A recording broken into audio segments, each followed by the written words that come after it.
Barbecue pork ribs at cheesy baked hipon ang banat natin ngayong gabi mga tol. At may bago akong air fryer na gagamitin. Kaya wag na natin patagalin tong trip na to. Simulan ko na sa pagsisibak ng bawang. Sunod natin tong sibuyas. Tapos tong 1/4 kilo na hipon na medium size. Gupitan lang natin sa likod. I-open lang natin yung likod niya ng ganyan. At nakagawa tayo ng 6 na piraso niyan mga tol. Set aside muna. Linis tayo ng sangkalan. Sunod natin tong mga frozen ribs natin. Ednis tayo ng kalan. Lagay tayo ng wok. Yung uminit yung mantika. Hulog natin tong bawang. Tapos sunod natin tong sibuyas. Nung nag-translucent, tsaka natin ilagay itong mga frozen ribs natin. Sangkutsahin muna natin ng ganyan. Saka ako linagyan ng Chinese cooking wine para matanggal yung mga unnecessary bad shit smell ng ating frozen ribs. Saka natin timplahan ng Lea and Perrins, oyster, black pepper, white sugar at isang maliit na bote ng Royal. Konting halo, saka ko linagyan ng aroma at chili flakes para antimano, may sipa na tol. Saka natin takpan, pakuluan natin ng 40 minutes yan. Dito naman tayo sa ating hipon, lagyan na natin ng mayonnaise to. Tas sundan natin ng minced garlic para tanggal lansa. Tas saan natin lagyan ng tipak-tipak na quick melt cheese. Tas panghuli, lagyan natin ng mozzarella at cheddar cheese. Ganyang kasagad yan cheesy baked hipon ni Tito Otits par.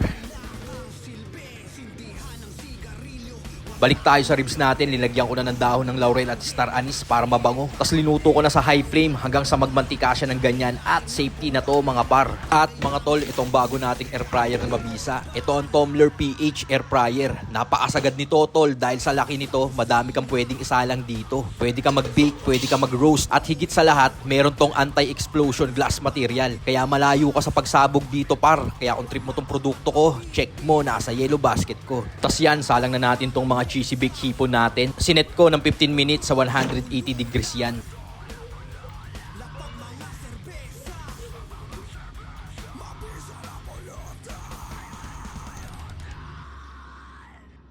Tapos yan, buksan na natin mga tol at okay na yan. Set aside muna natin yan. Sunod na natin ilagay itong ating mga barbecue pork ribs.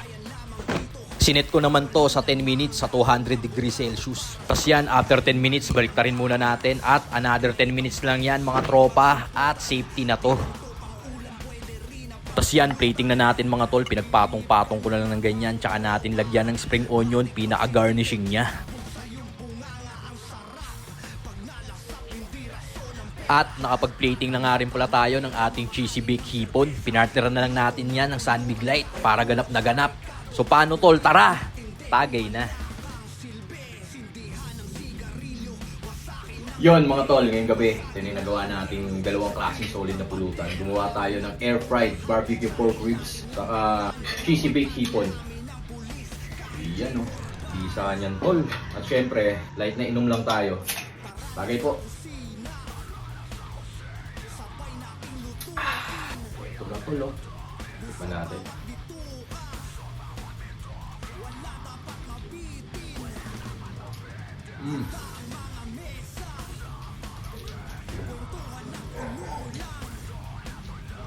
Bato ka rito, bes. Naman tayo. Barbecue pork ribs.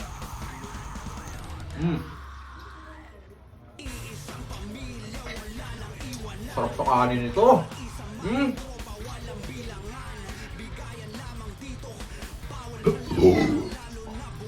Kitang lasa niya, masarap.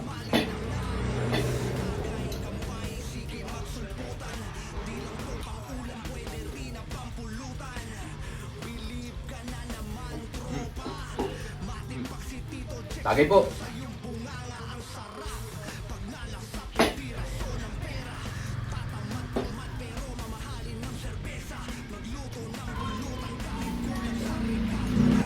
Cheesy baked hipon. Lagyan natin ang hot sauce. Opo, high blood to par.